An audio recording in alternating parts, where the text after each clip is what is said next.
What's going on, guys? My name is Noble and welcome back to the channel in another Star Wars The Old Republic PvP discussion video.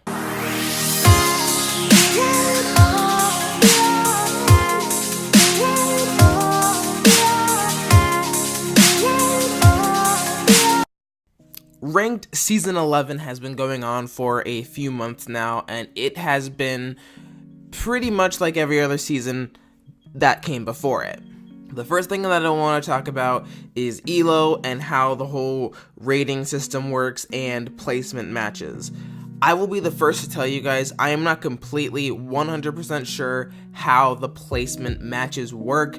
I have been told that you just have to win your first half of your games and you can lose the second half, or if you survive longer in each match, that contributes to how much rating you get at the end of your 10 games, or how much damage you do per round. There has been a variety of things thrown at me for how the placement system works, and I've been really frustrated with it for a number of reasons. I'm gonna be the first to say, guys, I am not a gold player. I don't consider myself to be someone who should get gold every single season and someone who is a god player on every class that I play. That is not true.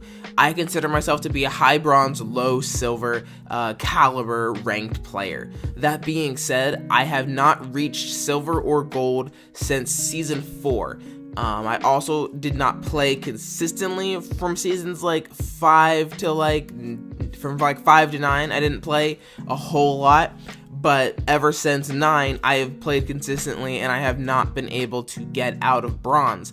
And I could honestly say that a third of that is probably my fault due to my mistakes that I have made during gameplay. I'm not going to sit here and say, oh, it's because of everyone else that I have not climbed in ranked. But it is a majority of the problem is a lot of other people.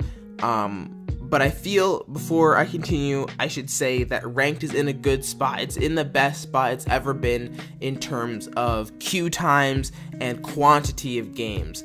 I got on yesterday. Yesterday was Sunday for me, and I got on at 10 o'clock in the morning, and I queued for like 30 minutes just for fun. I didn't think anything would happen, and I got a pop. And that was insane to me that it popped at 10 a.m., right?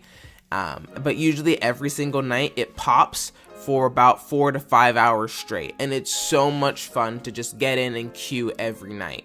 That being said, the quality of games is very, very poor. With the added monumental and masterwork data crystal being thrown in to get 50 ranked points to get that crystal, you do have a lot of people who are not interested in actually playing ranked and doing well. I covered this in my last video, so I won't cover it again, but that's a problem, and I feel like there could be something done to kind of tweak that a little bit.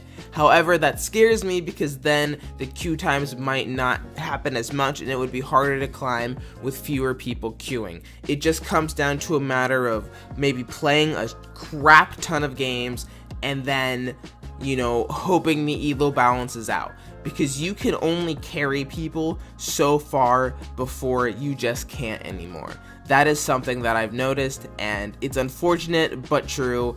You can't always, do that, and I guess that is the problem with queuing solo ranked. It is solo. You are going in it alone.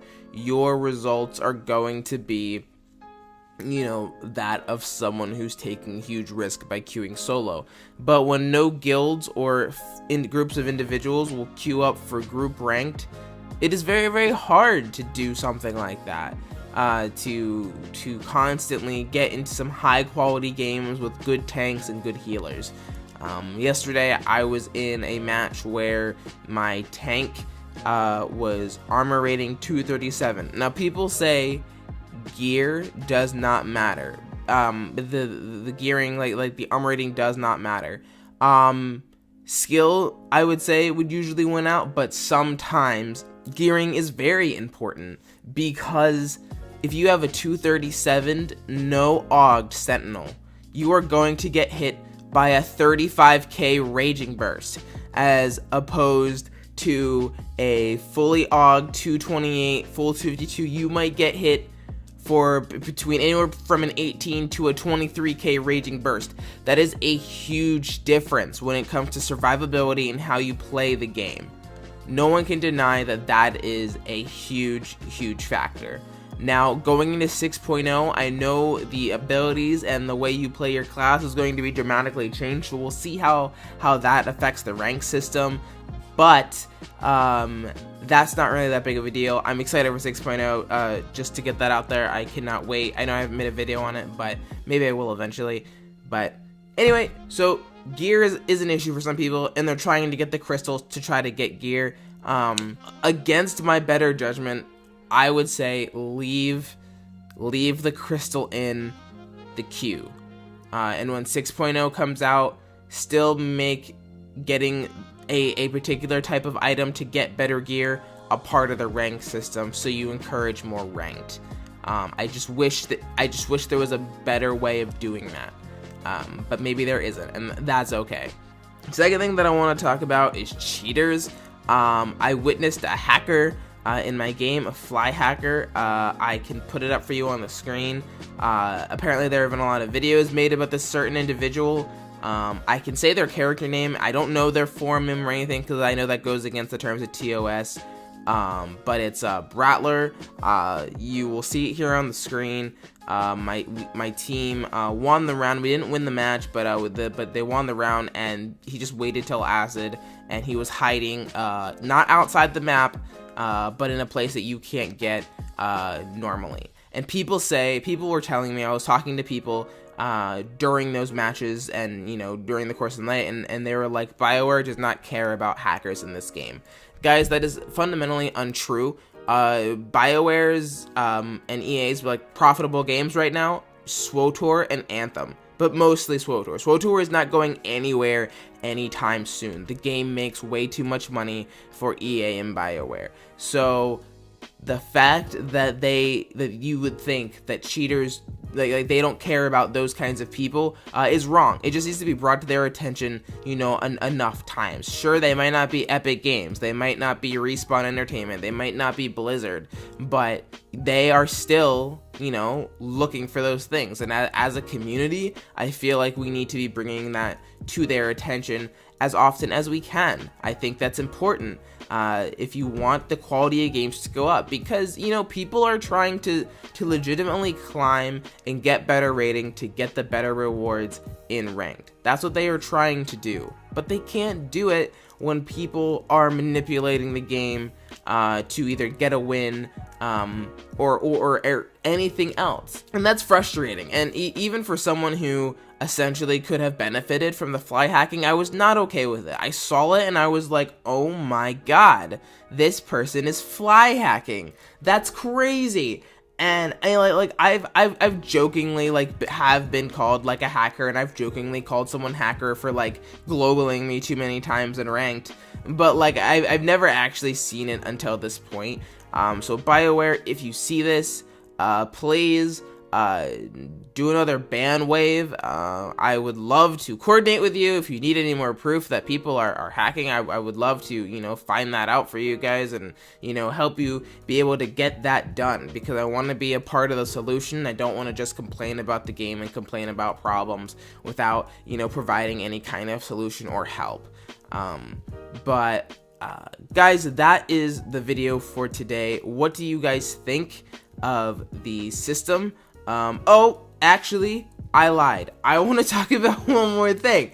So I queued on my Sentinel for 7. I've done only 14 games, very little games, but my ending placement was 5 and 5. My Sentinel placed 1144. I was like, well, I'm not going to hit silver or gold this season by starting at 1144. I'm going to re-roll and go on my Marauder.